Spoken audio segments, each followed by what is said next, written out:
So this is very interesting. There are many other aspects of this science of work. Okay, science of work is Karma Yoga.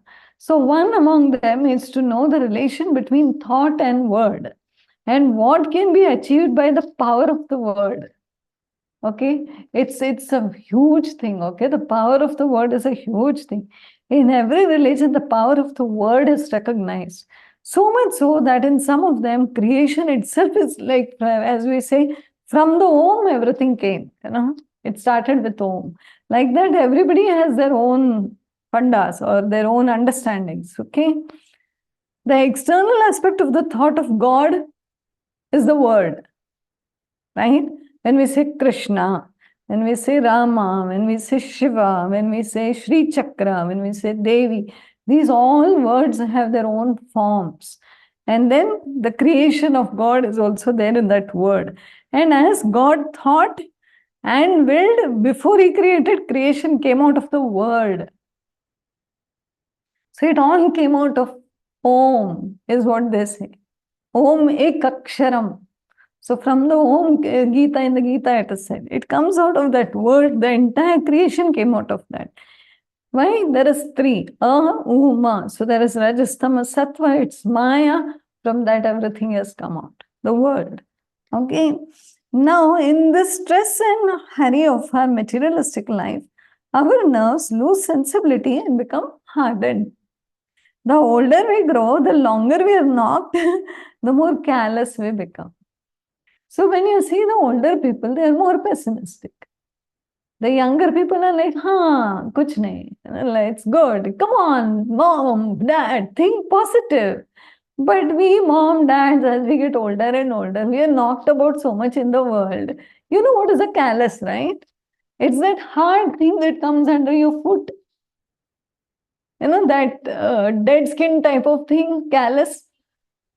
Under your foot, it comes that hard. That is actually callus in medical terms. But callus is when you are hardened. See, that skin, sometimes for me also, when I'm standing more on one foot, I notice that there is a hardening on the right edge of the right foot maybe, or the left. Even if I check now, I can feel little hard. That's because we are putting more weight there.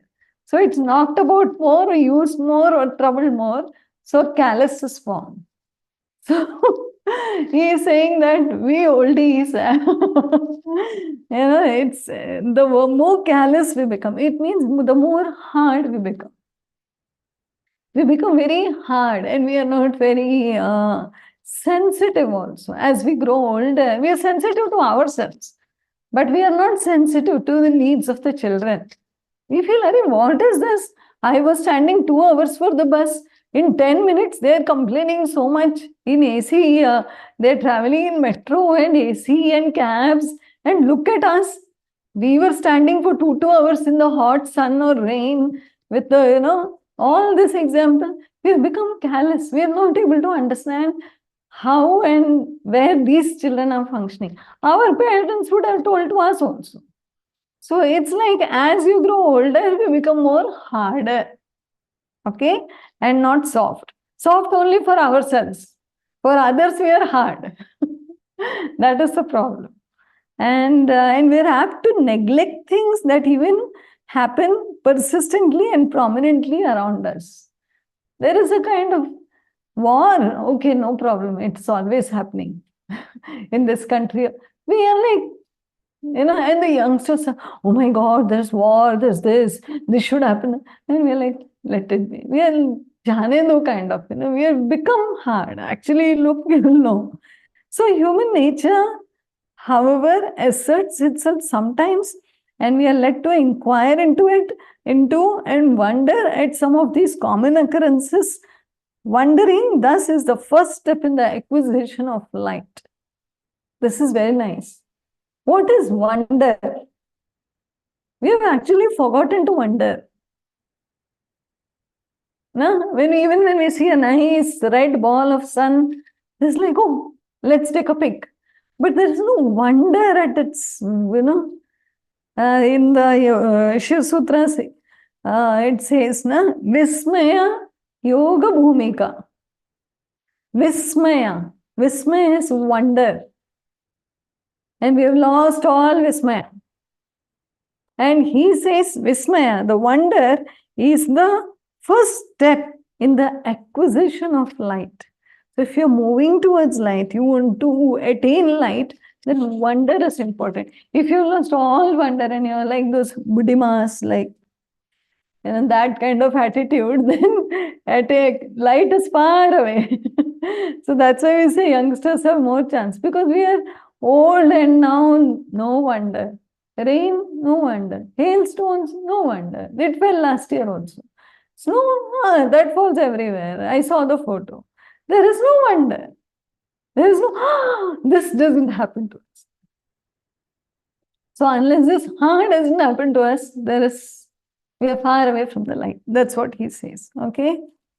Where are we? Did we do this? Apart from the higher philosophic and religious value of the word, we may see that sound symbols play a prominent part in the drama of human life. Sound symbols play definitely a very big role, like mantras, chants, all namas, whatever is read, it's all amen, everything is the choir in the Christianity, the Buddhism mantras. Sound symbols play prominent part in the drama of even human life. This was, though I was speaking about spiritual and religion. Human life, only sound symbols. Now imagine, okay, in our own family, imagine, nobody can speak. All are dumb, okay, we can all hear, but we are all dumb, suppose. There'll be no fight. Actually, there'll be no fight. I had this girl, in Mumbai when I was staying in 2014 something. She used to come to clean the house. She couldn't speak. She couldn't speak. She couldn't hear, she couldn't speak, but she was working. So why would be playing mantra? She can't hear. If I'm speaking something or fighting, she can't hear. Whatever I do, she can't hear, she can't speak. She'll just come and do the work quietly and do. She had 2 children. She had a husband. She had a family. And one day she said something. Then I didn't understand. Then I asked her other cousin what she said. She said she's going to watch a movie. And next day I asked this. She was saying how it was. I also learned the language slowly. How it was. She said, I said, you can't hear. How you liked it? She said the sight was nice. So I was feeling so much less fight will be there in the house. She was very peaceful. She was very peaceful. So the sound symbols play a big role, okay?